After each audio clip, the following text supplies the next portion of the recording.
السلام عليكم ورحمة الله وبركاته برشاد الرئيس ومالا ملك استوديو دعالي كجوجتان ومنير أحمد عقال ويدكلا soo hadlaya wadanka Sweden aad baan idin salaamaya dadka aan asxaabta ku nahay degalkan Facebook-ga oo maanta aan runtii laba qodob yar halkan idin ka soo gudbin doono qodobka koobaad waxaan jecelahay in aad ila wadaagtaan arrin runtii aad dhawaaqeeda maqlayseen oo anigana runtii aad ii soo jeedatay oo ku saabsan wasaaradda warfaafinta waa wasaaradda qaranka jamhuuriyadda Soomaaliland ummadda reer Soomaaliland sida ximaleynaya barka u qaabilsaneyd warfaafinta iyo wacyigelinta bulshada runtii waxa hadda wasiirka Mr. Cadaani intii uu Mr. Cadaani wasiirka ka noqday wasaaraddaasi fal gudubyo aad iyo aad u waaweyn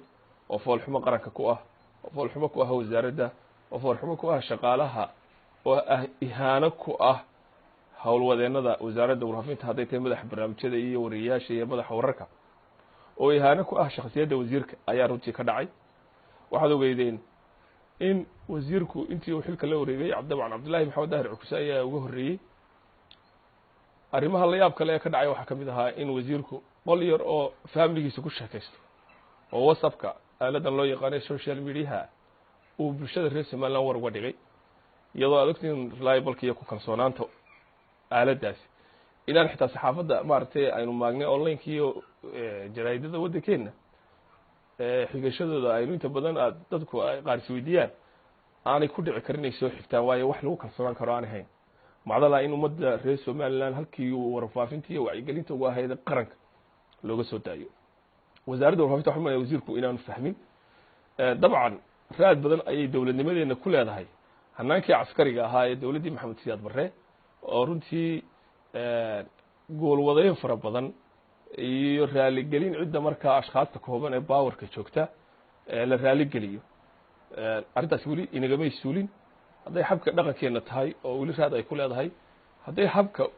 dawladdu ay u dhisan tahay ay tahay waana arrin aynu u baahanahay in runtii dadka tartamaya xisbiyada wada lagala mucaadoodo oo wax laga weydiiyo waxa uga qorshaysan taay isaga ku calan maayo wasiirka oo inuu raali geliyo ciddii markaa xukunka joogta wasiiradii kale ayuu kala mid yahay ama warfaafinta soo maraan ama wasaaradda kale ma joogaan dad badan ma isweydiin karo oran kara munir markii uu halkan wasaaradda warfaafinta joogay muxuu arrimaha uga hadli waayay laakiin aniga sidaan waa la casumay ahayn barnaamijyada duubaynaan iyo YouTube-yada ku jiraan inta badan dadka soo jeediyaan war caqliga dadka inaan caayina aynu si furan ka dhigno doodaha iyo barnaamijyada aynu duubayno markaas in bulshadana fariinta xukuumaddu ay gaaraysaa dadkii inta badan ku dhawaaqi jiray waan hay dadkii inta badan sheegi jiray waan ha waan la wada ogaa umana maagi maayo wasaaradda munir uu ka shaqayn jiray ama uu ka tagay aniga hadii wasaaraddu ay shaqo leedahay intaan markii aan shaqadeeda runtii halkii ay martay waan ogaa marar fara badan oo kalena ergooyin kala dambeeyay oo hina shaqooyin kale ku soo noqdo xukuumadda ka qabto way jireen laakiin aniga doortay in aan runtii ka madax banaanaado marka arkay sida wax u socdaan allana waa ogaa taasi waa taa oo anigu nin arrimaha ku hadlaya oo la iga tahay meehi laakiin waxa runtii dhibaato ah iyadoo fadeexada aad ogeydeen oo wasiirku WhatsApp ama aaladaas uu bulshada uga dhigay fariimo oo ay ummadda reer Soomaaliland ugu jahwareertay inuu imika si uu raageliyo shakhsiyaad kooban oo dad masaakiina ka ururinayo hudheelada magaalada oo uu leeyahay waxay taageereen hebel iyo waxay bogaadiyeen saldhig hebel iyo saldhigay taageereen iyadoo waliba kaaga darane oo wasiirku ku nabaayo dad xilal haya oo aan dadka ahayn magacyadoodii oo aad ogeydeen xogayaha arrimaha gudaha xisbiga Cabdiraxmaan Axmed Cali oo xalay ka hadlayay oo magaciisa la adeegsado raadi horgeysi iyo idaacadii qaranku ka been sheegeen falxumaadu weeyaan wasiirka waxba ku tari maayo hawlaha guud haday tahay ee uu leeyahay waxay soo dhameysay wadada ceergaabo inay dhamaatay iyo inuu wasiirku shaqeeyay bulshada ka timaada shakhsiyaad la khasbo kama timaado inuu wasiirku is amaanana kama timaado laakiin bulshada ka timaada bulshada qarta bulshada eegta bulshada taageerada laga doora ee taageerada khasab lagu dooro saldhiga military taageeradiisa in bulshadu ku kala qaybsantay ummadda reer Soomaaliland dhanba og caalamka oo dhanba og marka dad laga ururiyo hodheeladu wax badan u tari maaya wakiil la amaano dal jooga cadaanina waxba u tari mayso ummadda reer Soomaaliland runtii dad laga been sheega fadeexadun bay wasaaradda ku tahay marka arintaas ihaano weyn bay ku tahay waxaan soo jeedin lahaa shaqaalaha wasaaradda iyo madaxyada barnaamijyada ee runtii way arga inay wasiirku haduu buubaal noqday iyagu caqli celiyaan oo ay ummadda waxaan ka dabaraan oo u sheegaan inay ummadana ceeb ku tahay wasaaradana ceeb ku tahay iyagana ceeb ku tahay taasaan oran lahaa qodobka labaad ee kooban ee aan oran lahaa waa arrinta saldhigga ummadda reer somaliland horta waxaan oran lahaa horta gar baad u leedihiin in ummaddu jaahawareerto dhiga barjoogdo oo siyaasiyiinta ka aaminka baxdo waayo dee anigu kulmiyan ka tirsanaayo wixii kulmiya shubi jiray baan garanayaa ee faraha badnaa ee ahaa in haddii alle kuu soo leeyahay wasiirada daahir yaala uu dhalili jiray oo konton dhow ahaa 80 bay imika marayaan in arrimaha maaragtay daahfurnaan la-aanta iyo dawlad wanaag la-aantu ay riyaalo lagu dhalili jiray oo imika arkaysan wasiir ku-xigeenadii maaliyaddu inay awqaafyadii cunayaan cali dhagoolo isxiijinayay oo lahaa saadka maagayay ayaa wasaaradda awqaafta cunay oo lacagteedii jeeb ku shubtay marka runtii waxyaaba fara badan oo markaa lagu dhalili jiray baa maanta xukuumadda jira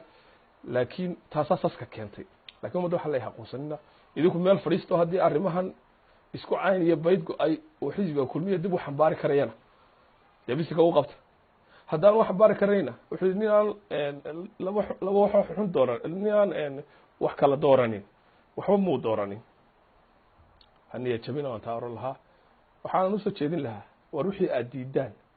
ka falceliya oo dareenkiina muujiya dad badan baa waxaan arkaa ama reernimo uga aamusan ama dan gaaray leeyihin uga aamusan ama xisbinimo uga aamusan kuwa kulmiyaaba uga aamusan oo guddoomiyii ugu horreeyo arkaya khaladaadka dhacaya inay isaga damage ku yihiin arkaya inay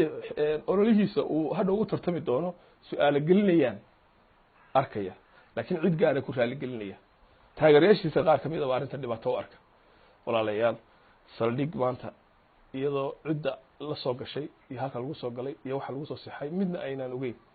ciidamada shisheeye dalkeena aynu keenno waxa ka iman kara aynaan garanayn haweenkeena waxa uga iman kara aynaan garanayn hadday inagu khaldamaan xeer xiraya aynaan garanayn heshiis rasmiyo daahfuran oo la keenay aanay jirin baarlamaanka wixii ka dhacaya garaacista ka dhacay markii shirguddoonka baarlamaanka mucaaradka la dooranayay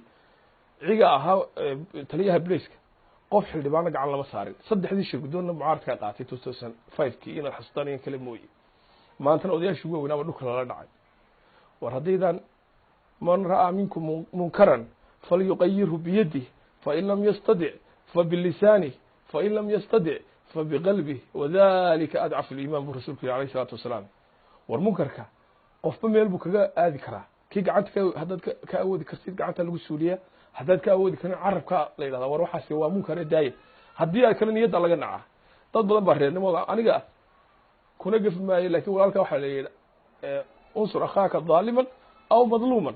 u gargaar walaalkaa bu rasulka alay slam markuu dulmigii galo iyo marka uu gardaran yahayba iyo marka dulmi laga galo haddii inta xukuumadda joogta ehlii tahay dee allahuma berri baan ley hadday khalad tahay